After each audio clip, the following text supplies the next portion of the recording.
Peace be with you. Friends, this weekend we have the privilege of hearing from the wonderful Book of Wisdom. Now, scholars say the Book of Wisdom was maybe the last book written in the Old Testament.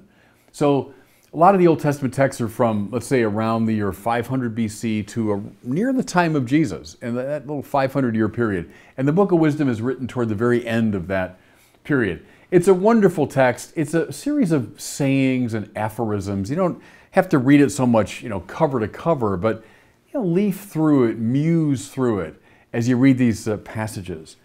Well, as you'd expect, a major theme of the Book of Wisdom is God's wisdom, but two other themes, I think, are His power and His love.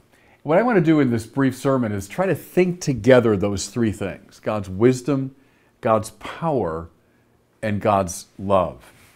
So our reading for today is taken from the 12th chapter of the Book of Wisdom. You might want to get home and take a look at your Bibles and read that chapter 12. But I want to go back just a little bit before chapter 12 to a passage in the Book of Wisdom that my spiritual hero, St. Thomas Aquinas, especially loved. And here's the passage. Referring to God's wisdom, it says, "She reaches mightily from one end of the earth to the other, and she orders all things well." She, wisdom, reaches mightily from one end of the earth to the other, and she orders all things well. Okay, so what's included in the divine providence? Everything. Everything, without exception. What does God have supervision over? Well, everything in His creation, from end to end. In both ancient and modern thought, there's a temptation to see God as kind of a distant power. The modern form we call Deism. So God is a distant force that made the universe and then basically retired, leaving it to its own devices. God is, maybe concerned with some high elements of creation, but God isn't concerned with the details of things. Well, that might be a view both ancient and modern, but it just is not biblical. Here's again Thomas Aquinas reflecting very much the scriptural consensus. He says, God is in all things by essence, presence, and power. And then he adds intime, which means most intimately so. God is in all things, not just high things, not just some elements of His creation. God is in all things by essence, presence, and power, and most intimately so. Another way to state this, I was reminded of this by a friend of mine, Michael Leach, who's retired now, but he was the head of Crossroad Press and then Orbis Press. And he brought out a couple of my books early on in my writing career. And Mike, who would have been raised on the Baltimore Catechism, said, remember the question in the Baltimore Catechism, where is God? Answer, everywhere. And when you get that, Michael Leach said, your whole spiritual life will change. And it's true, isn't it? Where is God? Oh, up there somewhere, back there somewhere in the past. No, wrong answers. Where's God? Everywhere. And see, the Baltimore Catechism was just reflecting Thomas Aquinas, who said He's in all things, and Thomas Aquinas was simply reflecting the Book of Wisdom, that God's wisdom and providence extends from end to end mightily and orders all things sweetly. Beautiful, huh? Now, in light of that, let's turn to the passage for today. Here it is. For neither is there any God beside you, whose care is for all people. You are righteous, and you rule all things righteously. Again, not some people you rule righteously, not some things. All people, all things come under God's wise providence. Your might, we hear, is the source of justice. So God, stretching from end to end mightily, ordering all things sweetly according to His righteousness and justice. That's the biblical view. Maybe just one more connection from the great tradition. Someone I've quoted often before, the great 17th century Jesuit master Jean-Pierre de Caussade. He said this: everything that happens is in some sense the will of God. Now he meant either directly, God directly wants this to happen, or at the very least, God is permitting it to happen. Okay, simple idea, reflecting this whole tradition, going back to the Book of Wisdom. Whatever is happening is somehow ingredient in the divine providence, God's wise governance of the world. Where's God? Everywhere, in all things, in all of our experience, no matter what is happening to you. Now, mind you, good or bad. See, it might be striking me as, that's a great thing for me, or that's a dangerous thing. But everything, either directly or permissively, is part of God's will. May I suggest, everybody, your life changes radically when you let that idea sink into your heart. There you are, stuck in traffic. Oh, I'm just cursing my bad luck. Well, Christians shouldn't see it as just bad luck. Somehow, God is permitting that to happen. Maybe to invite you to pray. I'm being persecuted by my enemies. Okay, maybe it's an invitation for you to love and pray for your enemies. God is about something. Our task is to surrender to the divine will. Okay, I know what you might be thinking. You might be thinking, okay, Bishop, I get it. And I get how those words can be very comforting in one sense. But can we be honest? They're also a little bit puzzling. Okay, so God is involved in all things by essence, presence, and power. Where is God? Everywhere. What comes under his providence? Everything. Okay, Bishop, then how come the world doesn't look like it's being governed by a wise providence all the time? How come it looks like the world is full of incompleteness and suffering and injustice? How could you make this claim in the wake of the Holocaust, this moral outrage of the first degree from the last century? I mean, it sounds nice, the universality of God's providence, but how do you make sense of this? Well, to answer that, we'd have to do a whole course on the problem of suffering. Can I suggest, though, just one way to get at it? And remember, Kosad, God's will either directly or permissively. So evil is at least permitted by God. But here's a way to get at it, perhaps. Think of the experience of traveling on the freeway when it's under construction.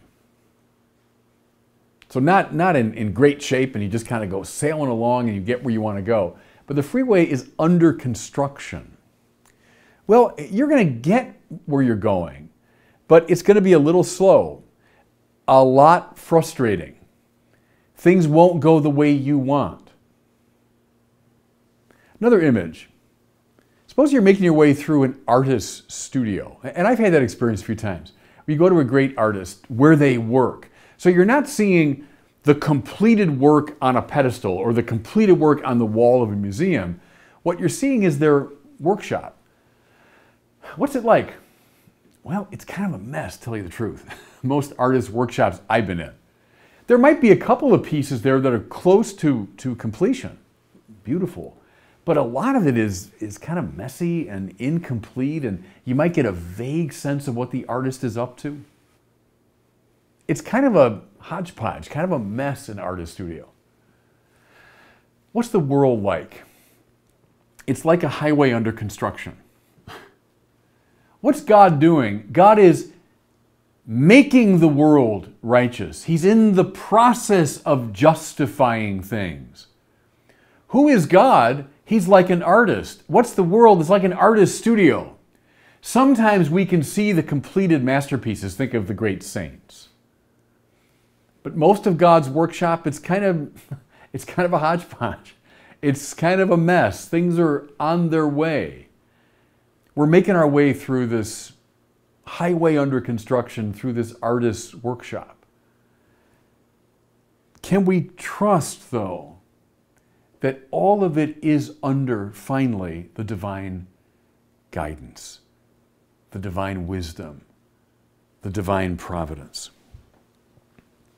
Okay? At this point, I want to make a transition to another insight from this very brief reading we have from wisdom, but gosh, it's packed full of insight. And here's the transition. So we've heard about God's all-embracing power. And you might say, and we're all sinners here, so we sinners might say, wow, wouldn't that be great to have all that power? Oh, what I would do. I'd reward those who were kind to me. I'd punish my enemies. I'd make sure that I had total control of my life.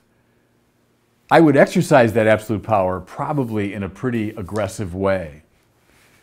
But listen now to the book of wisdom.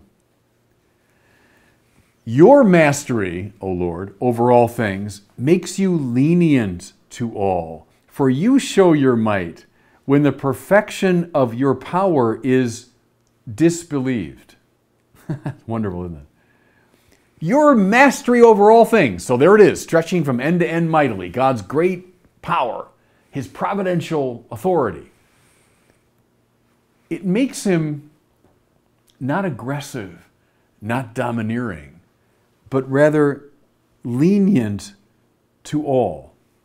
Whom is he specially kind to? Those who disbelieve it. See, your power, for you show your might when the perfection of your power is disbelieved. I think, everybody, we're getting very close here to the heart of biblical revelation. Indeed, to the heart of Christ. One of St. Paul's most extraordinary claims has to do with power.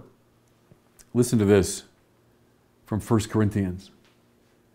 For God's foolishness is wiser than human wisdom, and God's weakness is stronger than human strength. Where is the power of God disclosed? And it's the paradox at the heart of Christianity. It's disclosed not in some mighty earthly king exercising authority. That's people like Caesar Augustus. God's power is revealed not there, but rather in this man writhing in pain, tortured to death on the cross. That's God's power. That's what God's all-embracing power looks like. Now, why? Because through that act, God offered to the world the forgiveness of sins. See, now something else opens up, doesn't it? Something else opens up. How does God set things right? How does God bring that highway to repair? How does God complete the work in his artist studio? Precisely through the power of his forgiving love. That's where the power of God's revealed, in the non-power, in human terms, of the cross. How about one last step as I bring it to a close? Again, from our passage today from the book of Wisdom. And you taught your people, Lord, by these deeds, that those who are just must be kind. He's been talking about God's wisdom, God's providence, God's power, God's love. Now, having seen all of that, what should we be like as we exercise power? Do not let it be an exercise in domination, in self-serving, lording it over others. But rather, may our exercise of power be like unto God's exercise of power, expressed precisely through lenience, precisely through forgiveness, precisely through love. Praise be to God, whose providence extends from end to end and embraces all things mightily. God orders the world sweetly, precisely by the power of love. So should we within our arena of responsibility. And God bless you. Thanks so much for watching. If you enjoyed this video, I encourage you to share it and be sure to subscribe to my YouTube channel.